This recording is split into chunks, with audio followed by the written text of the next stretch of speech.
नमस्कार, मैं हूँ शिवानी पांडे और आप देख रहे हैं 4 PM।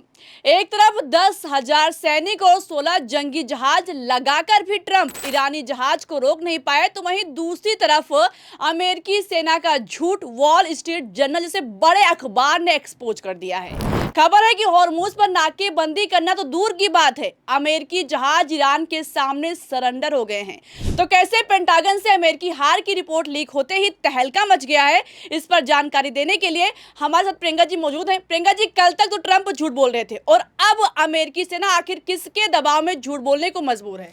दबाव डोनाल्ड ट्रंप का है, दबाव पेंटागन का है और अब तो सवाल सुपर पावर देश अमेरिका की पावर तक पर खड़ा हो चुका है।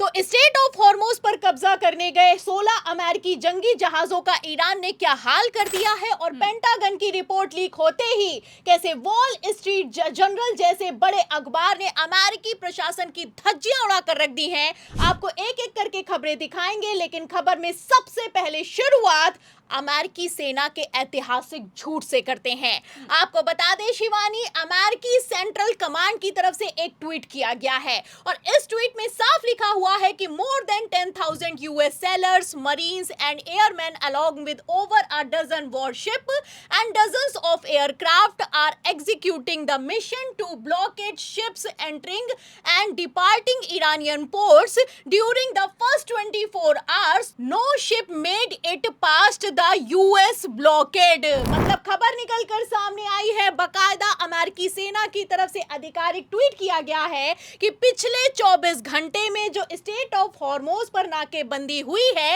इस नाकेबंदी के चलते 24 घंटे में एक भी जहाज स्ट्रेट ऑफ हॉर्मुज को पार नहीं कर पाया है। अमेरिकी सेना की तरफ से दावा किया गया है कि इतनी जबरदस्त नाकेबंदी है स्ट्रेट ऑफ हॉर्मुज पर कि जहाज पार होना तो दूर की बात है, एक परिंदा भी पर नहीं मार पाया है। एक तरफ अमेरिकी सेना ने ट्वीट किया है, वहीं दूसरी तरफ पोल पट्टी खुल गई है। आपको बता दें शिवानी, वॉल स्ट्रीट जर्नल जैसे अमेरिकी बड़े अखबार ने खबर को रिपोर्ट किया है और पेंटागन की रिपोर्ट के हवाले से दावा किया है कि अमेरिकी सेना झूठ बोल रही है। इस खबर में आप देख सकती हैं, अल जजीरा की ये खबर है, बकायदा कुछ ही घंटों पहले इस खबर को रिपोर्ट किया गया है और इसमें साफ साफ लिखा हुआ है कि more than 20 commercial ships have transited strait of Hormuz in past 24 hours. मतलब 24 घंटे में अमेरिकी सेना कहती है कि कोई जहाज नहीं निकला, वहीं दूसरी तरफ वॉल स्ट्रीट जर्नल कहता है कि एक दो नहीं बल्कि 24 घंटे में 20 से ज्यादा जंगी जहाज या फिर यूं कहें कॉमर्शियल जहाज स्ट्रेट ऑफ हॉर्मुज को पार कर चुके हैं। एक दिन पहले खबर निकलकर सामने आई कि चाइना के सामने स्ट्रेट ऑफ हॉर्मुज पर अमेरिकी सेना सरेंडर हो गई है। पूरे सम्मान के साथ चाइना के जहाजों को स्ट्रेट ऑफ हॉर्मुज से रास्ता दिया जा रहा है। वहीं दूसरी तरफ अब आप देख सकती हैं कि सिर्फ चाइना नहीं, ईरान के भी कॉमर्शियल जहाज स्ट्रेट ऑफ हॉर्मुज से पार होते हुए दिखाई दे रहे हैं। मतलब नाकेबंदी और ब्लॉकेड किस नाम का किया गया है, सवाल खड़ा होता है। अमेरिकी सेना की चौतरफा फजियत हो रही है। वॉल स्ट्रीट जर्नल जैसे अखबारों ने डोनाल्ड ट्रंप के खिलाफ बगावत कर दी है। मतलब जब अमेरिका के ही अखबार अमेरिका के साथ नहीं खड़े हैं तो डोनाल्ड ट्रंप का क्या होने वाला है, आप अंदाजा लगा सकती हैं। पहले ही 90 लाख से ज्यादा पब्लिक अमेरिकी प्रशासन के खिलाफ सड़कों पर उतरी और अब आप देख सकती हैं कि खुले आम पोल पट्टी खुल चुकी है। एक्सपोज किया जा रहा है अमेरिकी सेना के झूठ को एक्सपोज करने वाला कोई ईरानी मीडिया नहीं बल्कि अमेरिकी मीडिया है। ये इस खबर की सबसे मेन पॉइंट है। आपको बता दें शिवानी, खबरें तो यहां तक निकलकर सामने आई कि अमेरिका की तरफ से दावा किया गया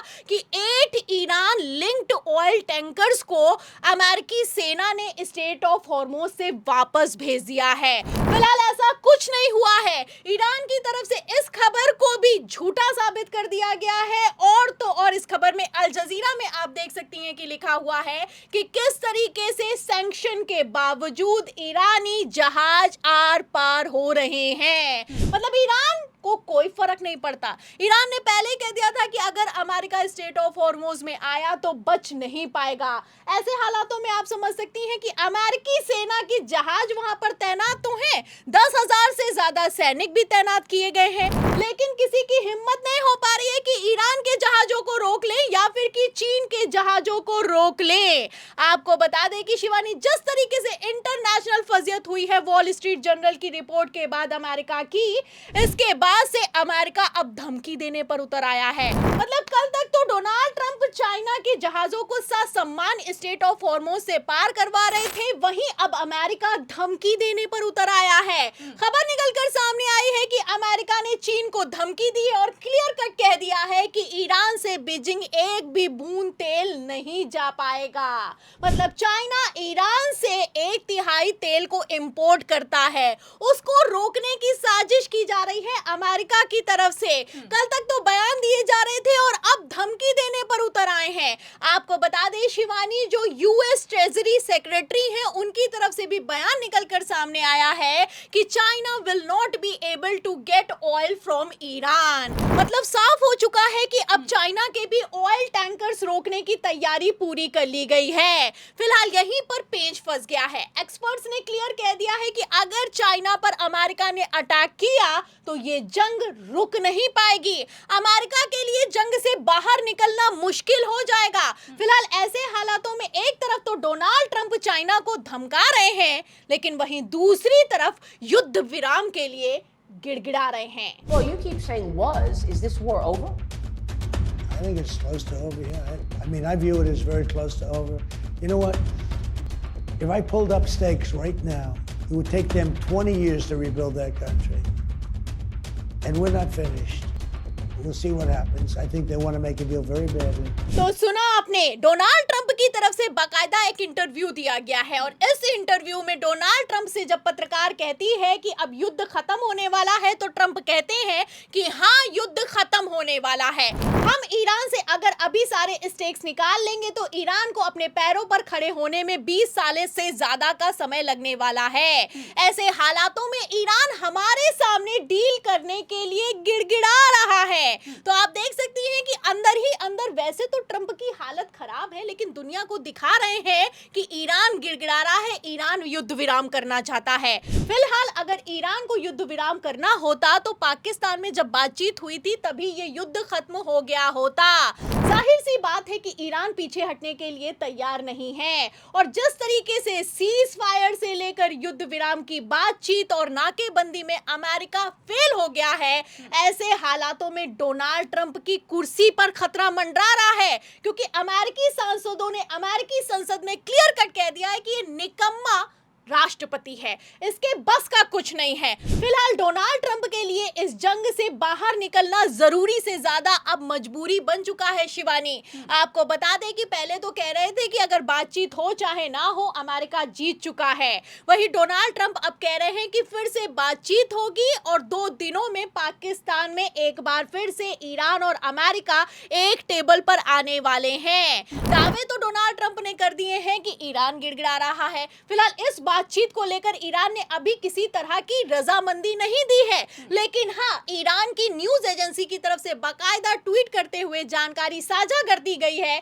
कि अगर इस बार बातचीत हुई तो ईरान और भी ज्यादा मजबूती के साथ अपनी शर्तों को मनवा कर रहेगा। तो आप समझ सकती हैं कि बेचारे डोनाल्ड ट्रंप ना घर के रहे ना घाट की स्थिति में फंस चुके हैं। एक तरफ वॉल स्ट्रीट जर्नल ने पोल पट्टी खोलकर रख दी है, वहीं दूसरी तरफ अमेरिकी सेना की इंटरनेशनल फजियत हो रही है। जाहिर सी बात है कि Donald Trump straight of Hormuz पर नाकेबंदी करने में पूरी तरीके से फेल हो गए हैं। ऐसे हालातों में अगर दूसरे राउंड की बातचीत में युद्ध विराम नहीं हुआ तो डोनाल्ड ट्रंप का बचना मुश्किल दिखाई दे रहा है। तो जब दुनिया की सबसे मजबूत अमेरिकी सेना ईरान का कुछ नहीं बिगाड़ पाई तो ट्रंप क्या ही कर पाएंगे। फिलहाल जैसे हालात बने हुए हैं, ऐसे में क्या ट्रंप ईरान की शर्तों पर सरेंडर हो जाएंगे? आपको क्या लगता है? अपनी राय बताइएगा। वीडियो को लाइक कीजिएगा, शेयर कीजिएगा, ज्वाइन कीजिएगा। देखते रहिए 4 PM। नमस्कार।